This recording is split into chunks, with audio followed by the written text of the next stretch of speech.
আপনি একজন রাজনীতিবিদের কথা বললেন, কিন্তু আমি যদি ইফতার পার্টির কথা বলি, সেই ইফতার পার্টি নিয়েও যথেষ্ট আলোচনা হয়েছে যে এত টাকা কিভাবে সেখানে এসেছে। আমরা এখানে নাহিদ ইসলামের ইন্টারভিউ দেখেছি, তিনি বলেছেন ধনীরা টাকা দিয়েছে এবং ধনীদের সেফটির জন্য আপনারা সে নামটা প্রকাশ করতে পারছেন না। খুবই অস্পষ্ট বিষয়।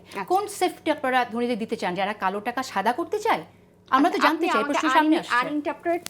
আনইন্টারাপ্টেড একটা মিনিট সময় দেন আপনার প্রশ্নের উত্তর দেওয়ার জন্য। 2 মিনিট সময় দিলাম। আচ্ছা, প্রথম হচ্ছে এই প্রশ্নের জন্য আমি প্রস্তুত না, কিন্তু আমরা মনে করি যে এনসিপি, এটাতে খারাপ লাগে না বা বিব্রত হই না এই কারণে যে এনসিপি আত্মপ্রকাশ করার পরই প্রত্যেকটা টকশো টেবিলের থেকে শুরু করে ফেসবুকের কমেন্ট বক্স পর্যন্ত প্রত্যেকটা মানুষের মুখে মুখে এই অর্থের উৎস এবং অর্থের স্বচ্ছতা জানার জন্য সবাই একদম উদ্গ্রীব হয়ে থাকে এবং ঝাঁপিয়ে পড়ে। কারণ বেশিরভাগ ছাত্ররা এখানে এসেছে এবং তাদের পক্ষে মানি ব্যাগ ছিল না, বলেছিলেন 1 মিনিট আনইন্টারাপ্টেড, হ্যাঁ, সো ঝাঁপিয়ে থাকে।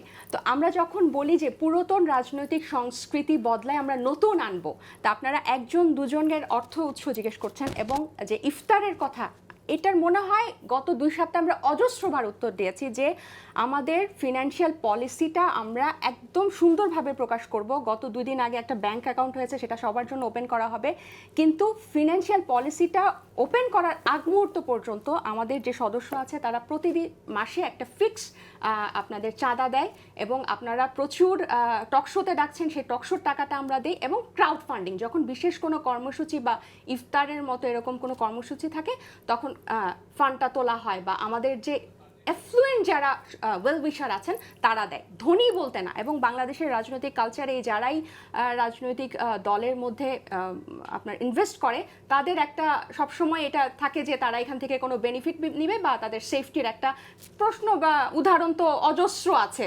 বাংলাদেশের রাজনৈতিক কালচারে। আরেকটা যেটা বলতে চাই যে কেন আপনি এই রাজনৈতিক কালচার, আমরা নতুন রাজনৈতিক বন্দোবস্ত করার কথা বলেছি, তাই গত 53 বছরের বাংলাদেশের রাজনৈতিক অপসংস্কৃতির সব জঞ্জাল ব্যর্থতা পরিষ্কার করার দায়িত্ব যেহেতু আমাদেরকেই বারবার মানে বলা হচ্ছে যে, আমি একটু আনইন্টারাপ্ট করি, যে করা হচ্ছে, তখন এটা একটু দৃষ্টিকটু লাগে। কেন লাগে?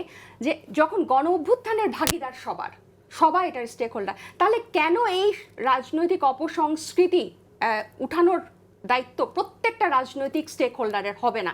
কেন এই প্রশ্নগুলো শুধু এনসিপিকে স্পেসিফিক 2-3টা ছাত্রের জন্য একটু হবে? আপনি জানেন যে এই চাঁদাবাজির প্রশ্ন তো এখানে প্রতিবার, আজকেও মিরসরাইয়ে 2 গ্রুপের বিএনপির 2 গ্রুপের সংঘর্ষে একজন নিহত হয়েছে।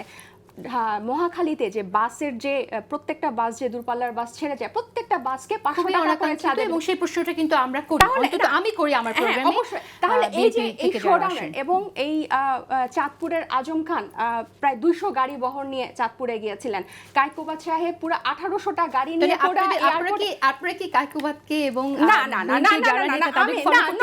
ফলো করা, আমি বলতে চাচ্ছি যে দায়টা যতটুকু আমাদের, আমরা এই শোডাউনের রাজনীতির বিপক্ষে, আমরা হচ্ছে এই ধরনের পুরনো রাজনৈতিক কালচারের বিপক্ষে, কিন্তু সেটার জন্য প্রশ্নবিদ্ধ অন্য রাজনৈতিক দলগুলোকেও সমানভাবে হতে হবে। কারণ প্রত্যেকেই আমরা চাই এই গণ অভ্যুত্থানটা বেহাত না যাক এবং বিগত 53 বছরে যে বাংলাদেশের রাজনৈতিক সংস্কৃতি যেটা পরিবর্তন হয় নাই সেটা এবারও পরিবর্তিত না হোক, মানে এইবারও যাতে অপরিবর্তিত থাকে, মানে না হয় এবং সফল হয়। তাহলে আপনাদের যদি আমাদের আপনার প্রত্যাশা হচ্ছে যে গণমাধ্যমের কাছে একইভাবে সবাইকে যেন প্রশ্নটা করা হয় যারা গাড়ি বহর নিয়ে যাচ্ছে। না, এটা মানলাম, এটা দায়িত্ব, এটা গণমাধ্যমের জায়গা থেকে এটা দায়িত্ব, এটা তো নতুন রাজনীতি বন্দোবস্ত কিছু না, এটা হচ্ছে যে আমরা এগুলো শুধরাবো, আমরা এথিক্সের মধ্যেই পড়ে। হ্যাঁ, এটা আমাদের কাজের মধ্যেই পড়ে। এই প্রশ্নটা আমরা করতে চাই সবাইকে, কারণ নতুন বাংলাদেশ তৈরির বা নতুন বাংলাদেশ গঠনের দায়িত্ব কিন্তু সবার। হ্যাঁ, সেই জায়গা থেকে প্রশ্নগুলো যখন আপনি 26 দিন আগে আত্মপ্রকাশিত একটা রাজনৈতিক দলকে করবেন, সেম প্রশ্ন আপনার 47 বছরের পুরনো রাজনৈতিক দলগুলোকেও করতে হবে। কারণ এটার আমরা যেভাবে এটাকে বলছি যে এটা ঠিক না, আমরা যখন তাদের উদাহরণ দিব আপনারা বলবেন যে আপনারাও কেন আপনারা নতুন, আপনারা ফলো করবেন না, তাহলে কি পুরনোরা থেমে থাকবে, মানে করতে থাকবে? তাহলে পুরনোদেরকেও থামতে হবে।